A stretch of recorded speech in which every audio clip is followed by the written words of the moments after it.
Hi, I am Alice Keeler, and I am here in Fresno, California, and I'm with Michael Ha, who is here from the Gold Coast of Australia. Thanks for joining, Michael. Michael, would you like to share a little bit about yourself? Hi everyone, my name is Michael and I'm the Director of Digital Innovation at Hillcrest Christian College here on the Gold Coast in Australia. And it's currently 12:30 in the afternoon, so looking forward to doing some learning with Alice and then off to lunch. Oh my gosh, you having lunch? I'm like ready to go to bed pretty soon. I get up at 4 a.m. So I'm super excited to have this time to chat with you and share about Teams. So we are doing Getting Started with Microsoft Teams. So Michael, maybe you could share a little bit about how you use Microsoft Teams at your school.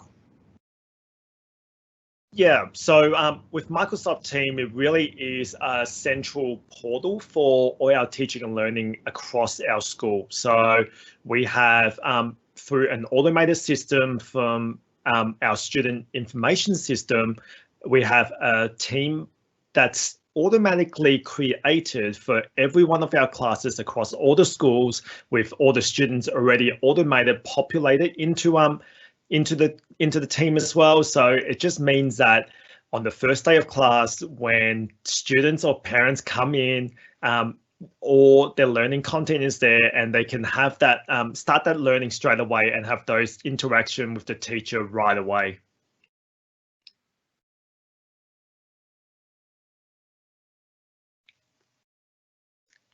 That is not the right video. I can help you with that. There you go. I am using two computers, so we got to make sure that we send the right one. So part of what we're doing tonight is trying out Microsoft Teams Live and learning how to mute and unmute my mic is my #1 goal. I really enjoy Microsoft Teams. It is the hub for how we share content with students, how we interact with them. I think that is the most important thing to know about Teams is where we interact. So when you first log into Microsoft Teams, it is really set up for you to have conversations, ask questions, and to me, that's what digital learning should be about, is how do we interact with our students? That's my first question whenever I use a digital tool, is how am I interacting with my students? So one of the ways to get to Microsoft Teams is to go to teams.office.com. It does work in the browser, or you can download it on the app, which is what I am using right now. So there is a desktop version for Teams that you can download and install, and you can be a member of multiple teams all in the same app, or even from teams.office.com. Michael, what is your preferred way of using Microsoft Teams? Yeah, good question. I personally download the app because, again, it is embedded in all our workflow across the school. But even if you're not fully integrated in Teams as a platform, I highly encourage you to download the app. It works across all the devices. So whether it's through your iOS device, your Android device, or any laptop, Mac or PC, it all just works so seamlessly. But as you said, like, everything works through a browser as well, which is the beauty of it. So even if you're across on a remote workstation, or you're halfway across the world and your laptop just doesn't work on that particular moment, you can sign in using your browser, any browser, and you still have those still be able to just log in and interact with your students, your colleagues, and anyone else as well. Yeah, I noticed that too. I am primarily a Mac user, and I have over here a Surface tablet, and of course, we all use our phones. So I do have the Microsoft Teams app on my phone. So when I get those notifications from the interactions of those in my team, I'm going to get them right in my mobile or whatever device I'm on. If I have notifications set, it's going to pop up on there, which is pretty nice. So if you don't have the app, you should download it, but you don't have to. You can do it from the browser. So the question is, what can you do with Microsoft Teams? Like, what is it even? I know there's many schools that just have Office 365 and they don't have Teams turned on. So Office 365 is where you're using Microsoft Word, PowerPoint, these kinds of tools, and using them collaboratively, and you might be using them on the web, or you might be using them on the desktop applications. But Teams is a way to bring all of those applications together. So it's really where you collaborate and interact with people. So I would create a team for my students. I would also create a team with the office staff, with anyone, the department. I'm a math teacher, so I would definitely have a team for all of the math teachers, and even more specifically have a team for all of the algebra teachers, so we can share our resources, our documents, and have conversations about the curriculum that we would like to do at our school. Michael, can you share a little bit about what you think you can do with Teams? Yeah, and I think like if the best way to really think around Teams is that it's a centralized portal where you can collaborate and create with members of a particular team or a group of people.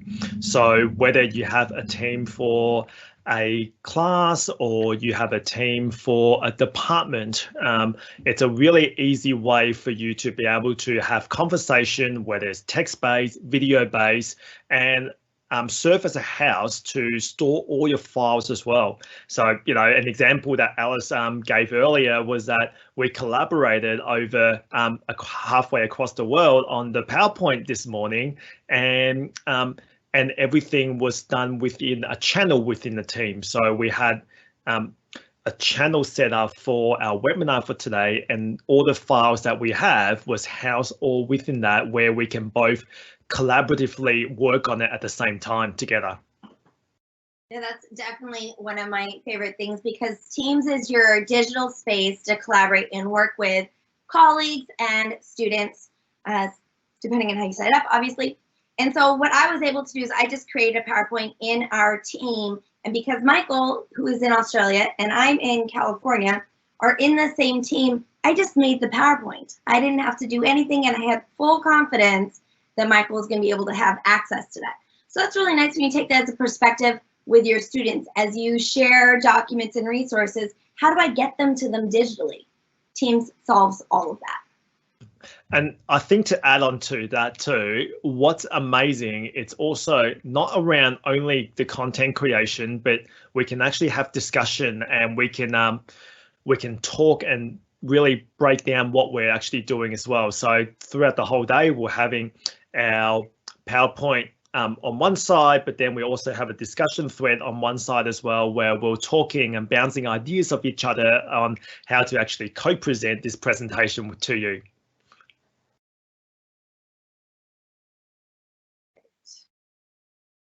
All right, absolutely, it is. I'm sorry, I got a little flustered because I was trying to swap the camera angle on there. I apologize.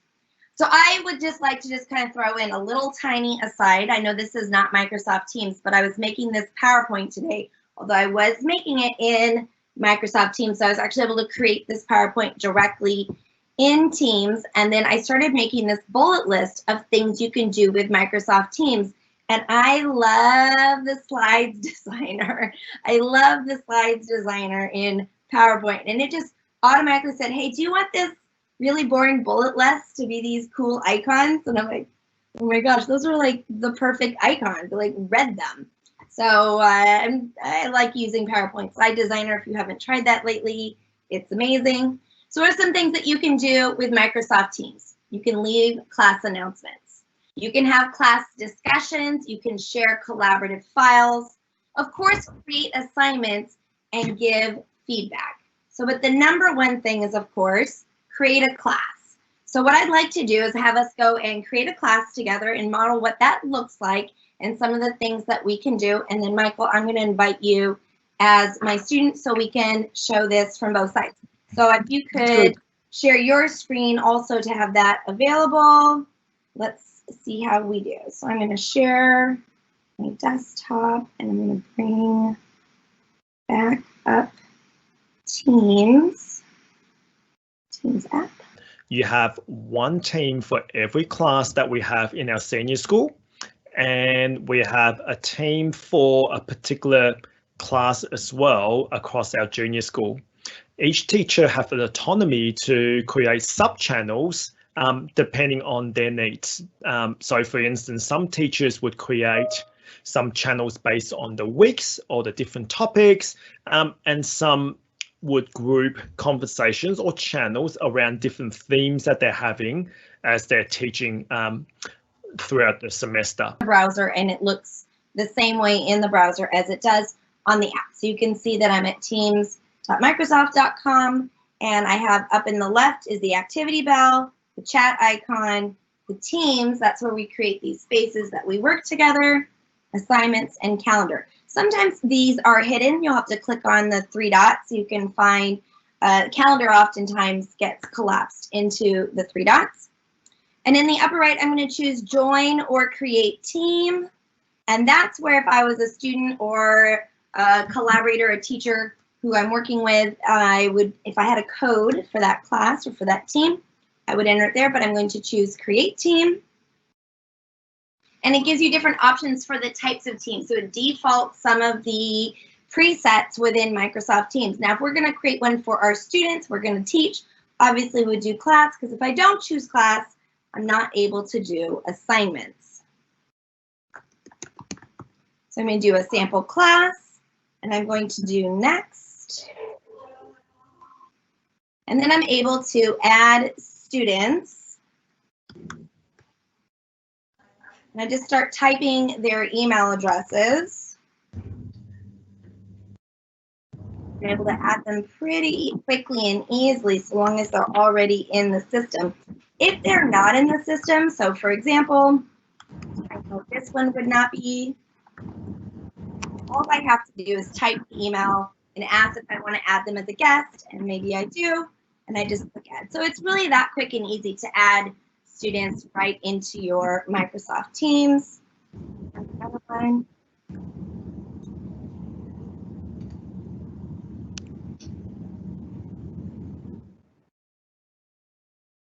Okay. Now, if you wanted to add a co-teacher, you could go over to the Teachers tab and add them there. I'm going to go ahead and close, and this is going to create my team. Now, the first thing you'll notice is that I'm on the general channel, and I am on the posts. And let's see if Michael is able to join in this class. Did you get a notification? I did. Excellent. So you notice the first thing that happens with a Microsoft team is you've got this general post channel where you can interact and chat with your students. So it's just a really great place to get to know them, ask questions, post announcements.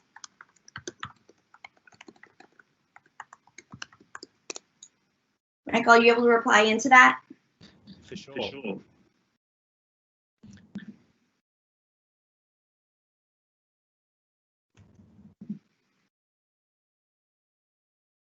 So what you'll notice for each of the posts that it has a reply option right on there. So what's really great about Microsoft Teams is it has these threaded discussions. So when someone asks a question, you can reply to that question rather than it necessarily all being pushed down out of sequence. Like, wait, what was that replying to? So Teams is really great for that. And you can add a GIF, because who doesn't need that? All right. Oh, there we go. Thanks for joining in, Michael. So now once we have started in with our Microsoft team, we have set it up with a class. What you'll notice is that there are some tabs along the top. Files is where you can create collaborative documents. And we'll just wait a second. There we go. And so notice here we have a class materials folder. If I go new right now and I create a new PowerPoint,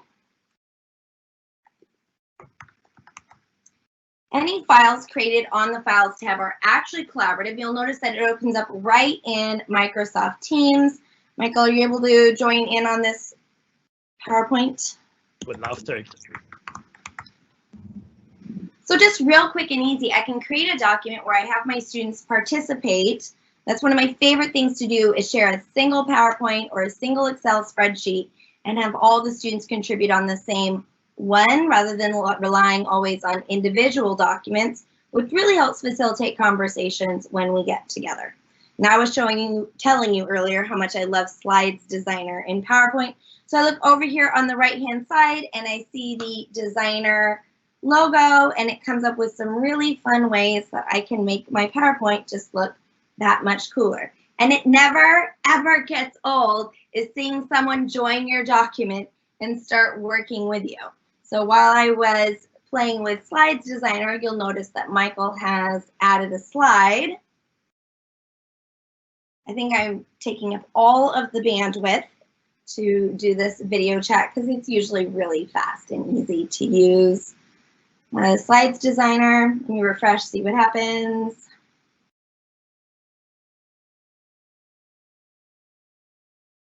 Loading it back up. Oh, look at you. How'd you get that picture in there? So what I did was I clicked Insert up the top on the menu bar and I inserted an icon. Okay, cool. And did you try to use the Slides Designer? I'm afraid to do it again since obviously oh, there, it seems to come up. There we go. I don't know why it was lagging before. It always is very quick and easy. And I just really love how I can make my PowerPoint really fun very quickly. And then we're able to be in the same document at the same time. So I'm going to go ahead and click back in the browser. Takes me back to the Files tab. Now the Class Materials tab is where you're going to put your syllabus. So I'm going to create a new Word document. And of course, I can upload any documents that I have in Word or PowerPoint. If I don't already have them, I can create them from scratch. Syllabus. I'm going to make this a little bit larger. Right, so I'm going to create that right in there. And then there's this really disturbing moment where you're like, how do I save this? Okay, this is using Word Online. So actually it saves automatically. Mike, I don't know if you were able to switch to your screen. Yeah, I'll try that now. So on my screen, have a look. Share. Here you go. Can you see my screen now? Yes. So on my screen, as you can see, I'm in the same folder right now. I'll go back one step. In general, and I see the same class materials folder as a student, but you'll notice that there's a pen with a little cross next to it, which means that as a student, I can access that syllabus, but I can't make any edits to it. So it's really powerful for any information that you don't want anyone else or any students to be able to edit. And only teachers of that particular team will be able to edit any content in the class materials folder. Right, so I don't see a new button, right? So you're not able to create documents in there. That's something for me to create, right? No, I can't. It won't give me. All it says is that I can share that particular document with people in the team and I can read that document, but I can't actually make any edits to it at all. All right, awesome. So that the class materials folder is there for you, and it is generated only when you create a class team. So do be aware that when you create files or you upload files to the Files tab, that those are collaborative, that students can edit them unless you put it in the class materials folder. So that would be the difference. And another way that what you can do to share different learning materials is through OneNote. So it might be another webinar because you can go down a little long rabbit hole of discussing OneNote as well. But the great thing with Microsoft Teams is that it automatically creates a class notebook for you where every student is populated in that class notebook, and you can and each student can access a certain section of their own notebook, but as a teacher, you can see every student's notebook. So it's a really powerful way for students to be able to do their work, but also for teachers to be able to distribute and send some learning materials to the students as well. Yeah, Michael, thanks for sharing that. And as you noted, that is a rabbit hole to go down. So if you're not familiar with OneNote, I would definitely familiarize yourself with OneNote first before you start setting up your OneNote class notebook. And I have some plans to meet with Adam Grocott, who is over in Jersey in the UK, who is a big OneNote fan, who's going to help show us how we integrate OneNote into Microsoft Teams in a different webinar. So thanks for pointing that out. And you'll notice along the top, I have the posts. That's where we're going to have our class discussions. I can post a question. We have our files where we share documents, and I have the syllabus. And then I'm going to come over to assignments. You'll also be able to find assignments on the left-hand side of Microsoft Teams. So either way, you're able to access it quickly and easily. I'm going to create my first assignment. Fairly self-explanatory, love things that are intuitive. So my best tip that I like to give teachers when they're setting up digital work is to always number their assignments with a hashtag to help distinguish it as an assignment number. And then I'm able to have shorter conversations around, like, you know, you're missing number 7 and it left you some feedback on number 12. If you could go back and take a look at it. So it just helps everybody get on the same page, so to speak, much more quickly. Now here, when I'm in the instructions, I do have some rich text options. So I'm going to say, create a PowerPoint, and I'm going to bold it and maybe make it blue.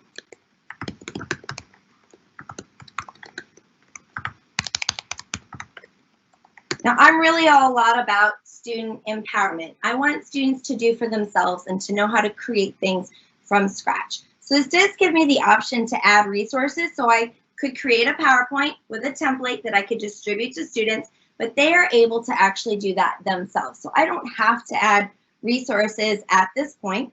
I can say how many points I want it to be worth. And if I wanted to, I could add a rubric, which I can build right in Microsoft Teams.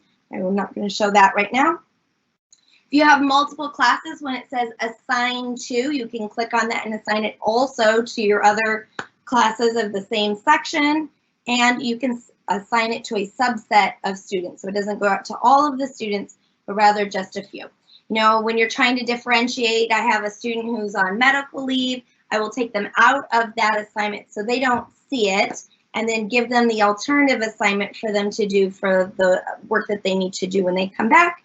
I can set the due date, and if you click on edit, you can actually get a lot more options. So the due date is when it's due, obviously, but students could still turn in the work after the due date. So if you'd like to set a close date, Teams does give you that option. Oh, it doesn't like that it's after. There we go. Okay, and then simply assign. Now, Michael, if you'd be able to show this from your point of view, how do you find this assignment, and are you able to create a PowerPoint? For sure, let's have a look. So let's share my desktop, share to there. You should be able to see my screen now. So at the moment, it says that I've got nothing to hand in, and let me just get out and go back into the assignments tab. I can see that my first task for this particular semester is to tell the teacher a little bit about myself, and it's due tomorrow at 14:59, worth 10 points. And let's go into the task and see what it's all about. So for me, the instructions are to create a PowerPoint and tell the teacher about myself in PowerPoint. Okay, fantastic. So what I'm going to do now is I'll quickly do that. And in another window where you're able to see, I'm going to save it quickly to my desktop. Now you can't see this at the moment, but As I'm clicking on the hand in button, I love that. That's one of the fun parts about Microsoft Teams. It gives you a little animation when you submit your work. that's right. So it says that I've handed it in, but guess what? I forgot to submit my work. Whoops. I wonder what will happen then on the teacher's end. All right, so I'm going to go ahead and share. I'm going to go ahead and come back here to Teams. Are you able to? And share my screen. Yes.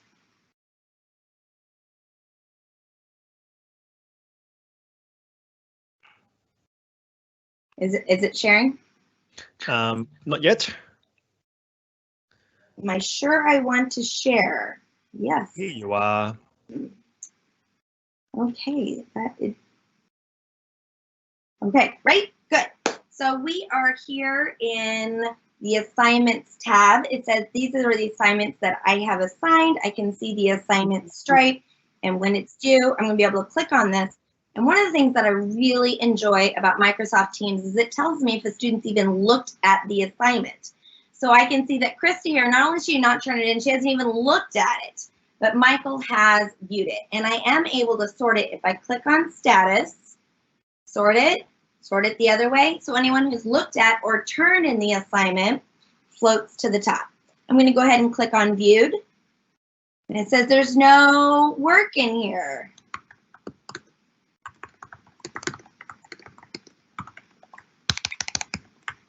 So I'm able to leave him a note even though he has not submitted it. I'm going to return that to him. Oh, there's your PowerPoint. I just realized what I did and I've submitted my work. In the meantime, isn't this what's great about Microsoft Teams is it's not the handoff of paper where I've gone home with my box and I don't have Michael's work. We're literally collaborating and working together at the same time through the Microsoft Teams platform.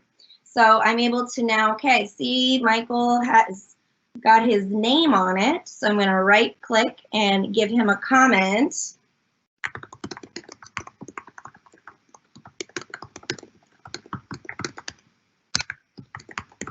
Give him some feedback. And then I like to let the student know that I left them feedback. Now, one of my tricks is I try to, as often as possible, always include the student's name when I leave feedback.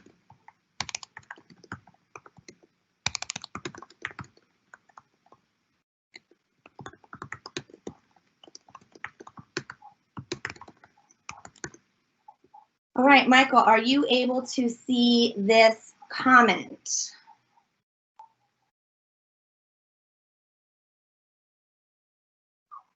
Oh, it says that you were graded. You're over here, apologize. So it should have this feedback comment. What happened? Oh, Michael's got it. Great.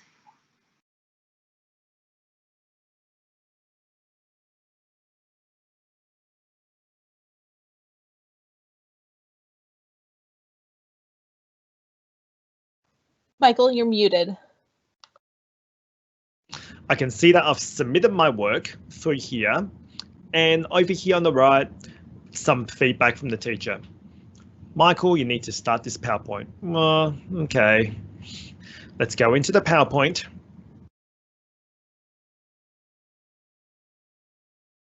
I try my best. And wrong button. Let's go back into the PowerPoint. And if I was to click on the comments icon here on the right-hand side,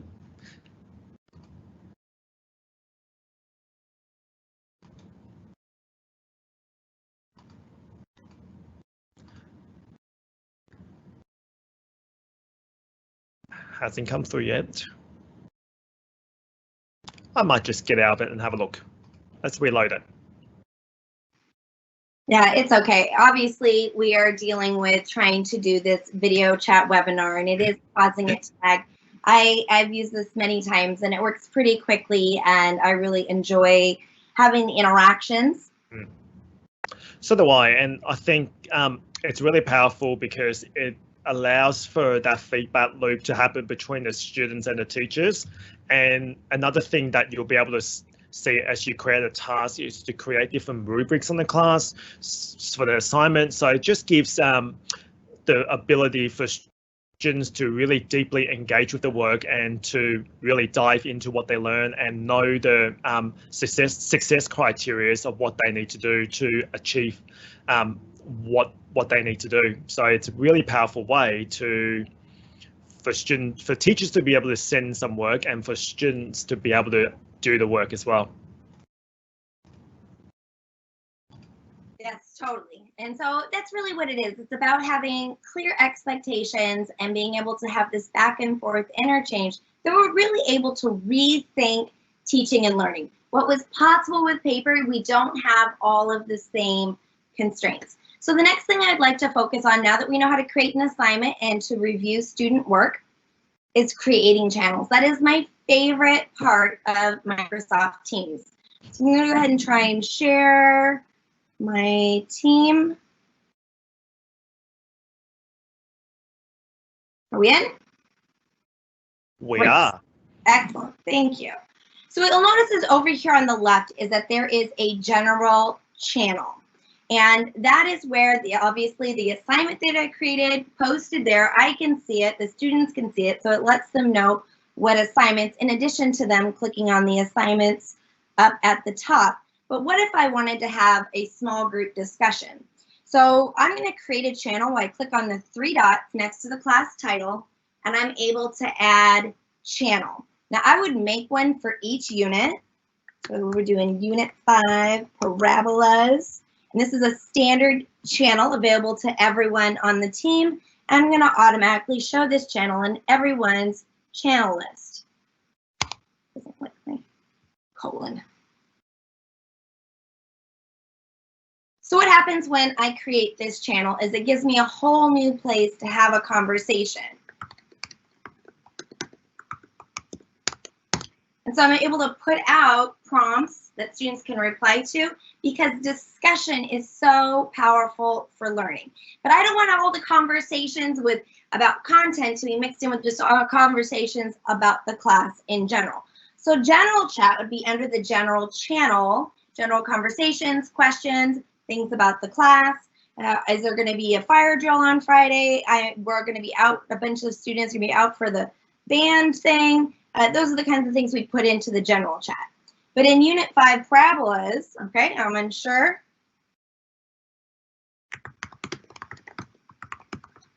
This is one of my favorite field trips. I would take the students down the hall, down to the drinking fountain, so we could see that gravity pulls the water from the drinking fountain into a parabolic motion.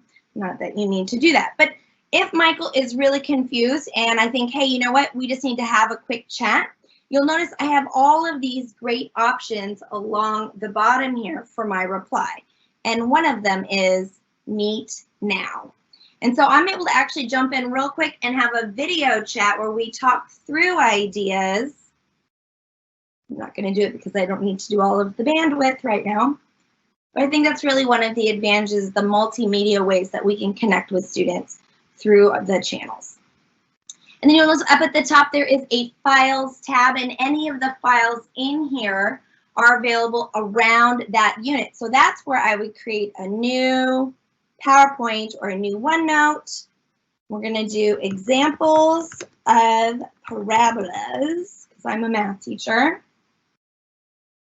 Now remember, when I created on the Files tab, it is collaborative. So all the students in the team are able to come in, add a slide, and give their example, in my case, parabola, since I'm a math teacher. But no matter the topic, we can all work together.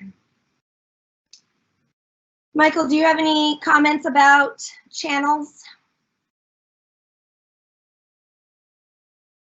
Let me just unmute myself. Yes, I think one good way to remember what a channel is it creates a subgroup of a conversation. So if you want a smaller group of discussion happening within a bigger team, that's the best way to think of when to use a channel. We at our school use channels both in a public forum where every member of that particular team can access the channel, or we create private channels as well. So private channels are only accessible by people within that particular channel. So it's locked down and creates a really nice safe space for students to be able to do group work without anyone else being able to interact with their conversation, their private conversation and their private work. So we use the private channel feature a lot at our school, and that seems to work really effectively for us. Fantastic. So if we want to switch me back over here, I would like to show how we can create a channel for those small groups. So I would create a channel for each unit. I would create a channel for each project. If I was differentiating for a particular student, maybe they have, Michael, for our special ed students, we have what's called an IEP. Do you call them something differently down? What is that? So an individualized education plan. So oh yes, yep. And every state of ours is called differently. So personalized learning plan. Yeah. So I don't think it's so uncommon that for a variety of reasons, I have a student that has a need for me to interact with them individually. And so I'm able to actually add a channel. And I could just call this one Michael, because I'm not going to make a standard team accessible to everyone on the team. I'm going to create a private team.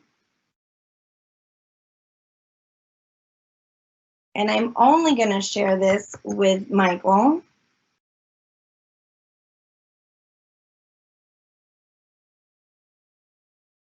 So you'll see in this team is any conversations we have are not visible to any of the other students.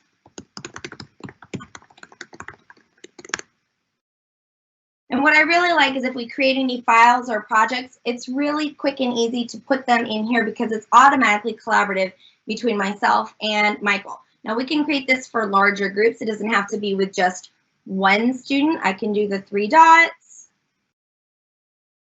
add a channel, and we're just going to do group 1. And we're going to make it a private channel. Next.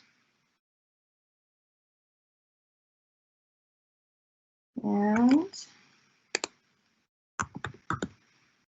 choose my students on the group.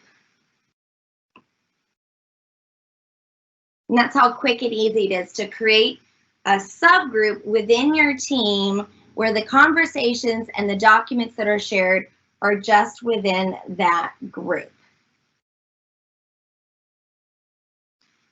And I just would like to point out that I can also put rich text here when I'm chatting in any of the posts. You'll notice each of the channels has a place to have those conversations.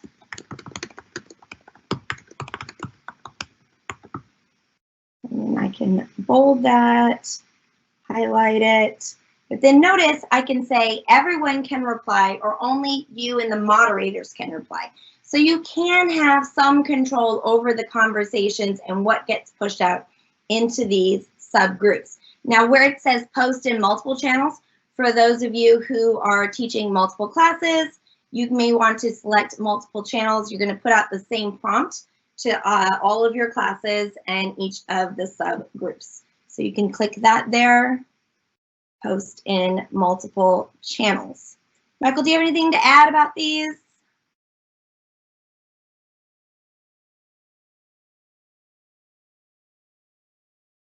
You're on mute, Michael. Did it again. Okay. I guess what I was going to add was that it's a really powerful way to emphasize some important information to a particular group or the whole class of students. And the fact that, one thing I learned today was going to start highlighting some of the keywords. That's something new that I've learned today. That's really powerful, and visually it just looks, it just stands out and makes you want to jump to certain information. Yeah, it really does. And I really appreciate that I can add the bullets, that I can bold and highlight, and obviously I can also add emojis into there. And it just really helps to make sure that students know what's important and what sticks out. So you'll notice over here on the left-hand side, I have all of my class channels. My private ones have a padlock on them, so I know that those are just visible to me. I see all the channels because, of course, I created them all. You can disable students from being able to make their own. And then I'm able to drill down and get into anybody's group. So I'm a member of all of the groups. Now you're like, Alice, that's a lot of notifications. It could be a lot of notifications. So for each of the groups, you may want to go in and do channel notifications and turn them on or off accordingly for how you want to see what the chat conversations are. You can, of course, always jump into a channel at any time. Okay, so I'm going to go ahead and head back here to on the left-hand side. I'm going to click on Teams. This is where all of my teams are. So as a math teacher, I would teach 6 periods of Algebra 1, and I would see 6 tiles of algebra. So I could jump from class to class. And go back to my sample class, but if this was a different one. If I click on assignments on the left-hand side, it's going to ask me which class I would like to assign to. So I select the class, I select next. I'm going to create a new assignment. And again, I am able to assign it to multiple classes. So if I am teaching 6 periods of Algebra 1, I don't have to create the assignment 6 times. I can create it once and push it out to all of the classes. And again, I'm always want to eye on what's possible now that I have this technology, and the ability to see student work before they turn it in is really a big deal. So think about how you have access to this. So I'm going to go ahead and add resources to this assignment, and look at these options I have when I add resources. I can take a OneDrive file that I already have. I can add it in. So I've got some directions maybe for this baseball classroom activity. I go ahead and attach it, and you'll notice the default is students cannot edit. Students can't edit. So my first document tends to be some sort of a directions document. So even while I can put rich text into the instructions, I can really get a lot more detailed, and of course put my Bitmoji, which I'm prone to do, right in my directions document. And I'm going to add some more resources.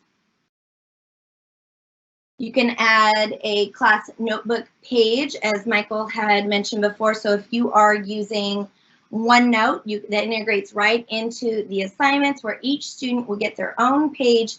And just like you would organize a binder, be sharing that page, but without having to collect all the students' physical notebooks. So that's really nice.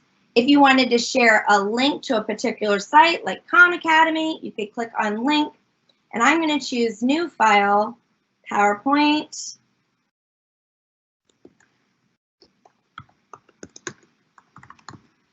I'm going to go ahead and attach. Now you'll notice I just attached a blank PowerPoint. So the first thing I want to do is I want to click on these 3 dots on the stripe, because the default is view, but actually I want students to be able to go in and edit on this PowerPoint. Now Michael showed you he could add his own PowerPoint. So if it was going to be blank, I could have just asked him to do that himself. I'm going to change it to students can edit their own copy, because I'm creating a template for him to access. Now I'm going to go ahead and click on that PowerPoint there. It's going to open up in PowerPoint for me to edit. I have not pushed out the copies to the students yet, so any edits that I put in here should be visible. So I'm going to say baseball questions. And of course, if you know me, you know I have an addiction to the slides designer. We're going to see if it does it quickly. Please. Oh. Do you see why I love Slides Designer? It like literally reads the slide and gives me such great suggestions. I'm like, I do love those. Okay, so now I have a template. It's got a baseball icon on there. I'm going to go ahead and close it, which, you know what? I've been using online collaborative tools for over 10 years, and it still feels weird to not have a save button, but trust, it is saving. Okay, so I'm going to go ahead and put in my points. It's assigned to 3 classes. I'm going to let it be assigned to all students, or I can, well, I have to do that, because if I assign to more than 1 class, I can no longer do subgroups of students. I do not like midnight due dates. Parkinson's law says you're going to take as long as you have, and I just don't want students up until midnight. And I'm going to go ahead and save. Oh, I didn't title it. So I'm here in drafts. I'm like, how come it didn't give me that option?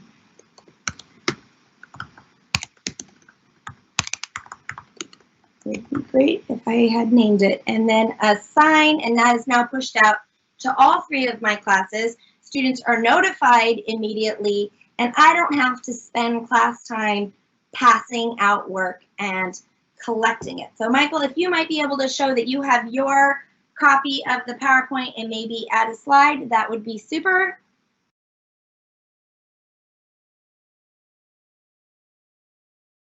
And you're muted. I can just hear the dings. It just went assignment. Okay, here I go.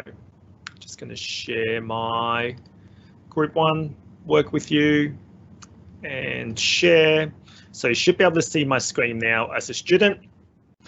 And I'm just going to click on general icon, and I can see that I've now an assignment number 2 of a baseball activity questions. Let's have a look what this task entails. Now, did you get that from the general tab? I did. Can you click maybe back onto the general tab and show how you access it from the assignments tab? Yeah. So if I was to click on the general tab here, I can see that this is the last announcement that I have, but to look at all my assignments up the top here, I can click on assignments.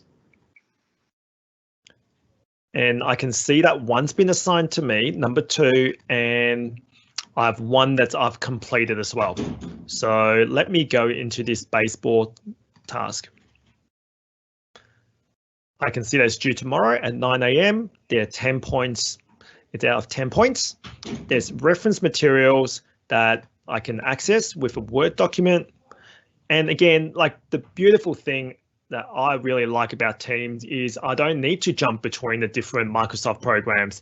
It opens up the embedded Word program right here, and I can read about the task right here within the Teams application. If I want to, I can also open a desktop app, but I won't do that for the minute. I'm going to close that. And my work, I'm going to click on the PowerPoint document, which I'll work on.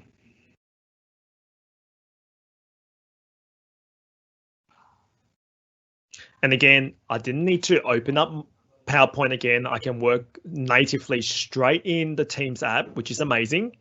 And I'm going to add a new slide. I do like that. And when I'm working on my PowerPoint and I need to jump over to calendar because I have a meeting, I want to check it. I know it's so quick and easy for me to get right back into that PowerPoint that I navigate right around. I just stay right within Teams. I'm not jumping all of these tabs. And as Alice has said a couple of times, I can already see that it's been auto-saved already. It's right away.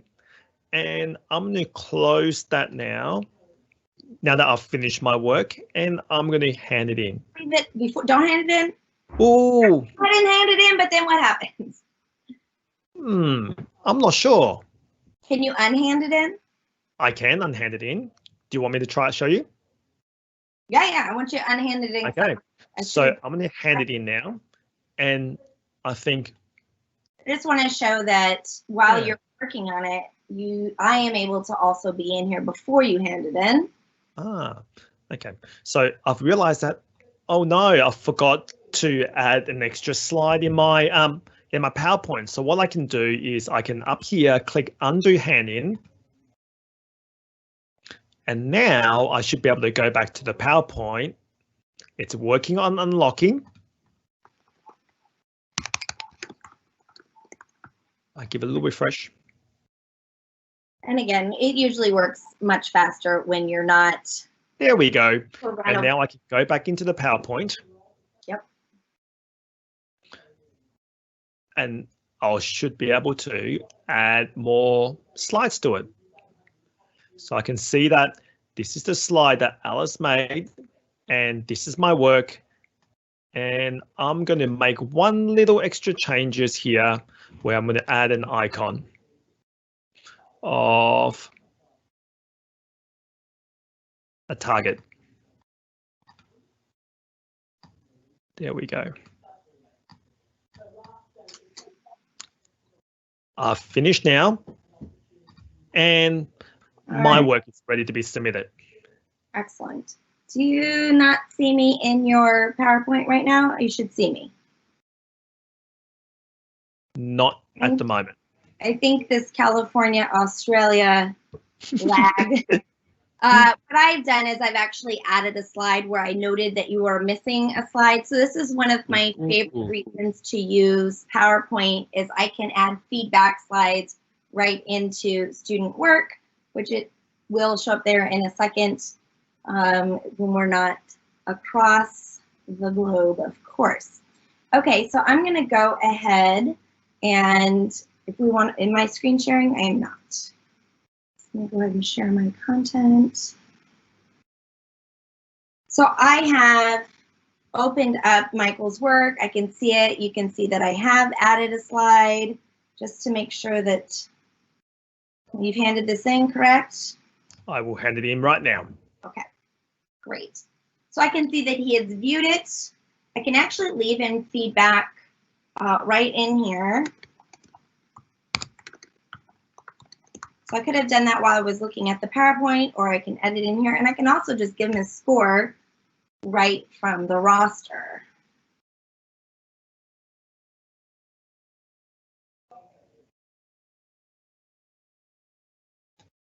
And when I returning is a key and crucial element of using Microsoft Teams. It actually takes it and moves it from the different tabs. So you'll notice here now it says I have to grade 6 and 1 has graded. So it's actually taken Michael's assignment out of the list and put it onto this other tab, which is really helpful. Notice I'm just gonna give some points to this student and return it as I see my level of work decrease as it moves over. And so I really enjoy that. And then I can just click back, see my assignments that are assigned. When all the students have done the work, it's going to go down to the graded section, which of course I don't have any right now because I've just made the class. And then I'm going to go back to my team, clicking Teams on the left, where I can reply to this announcement.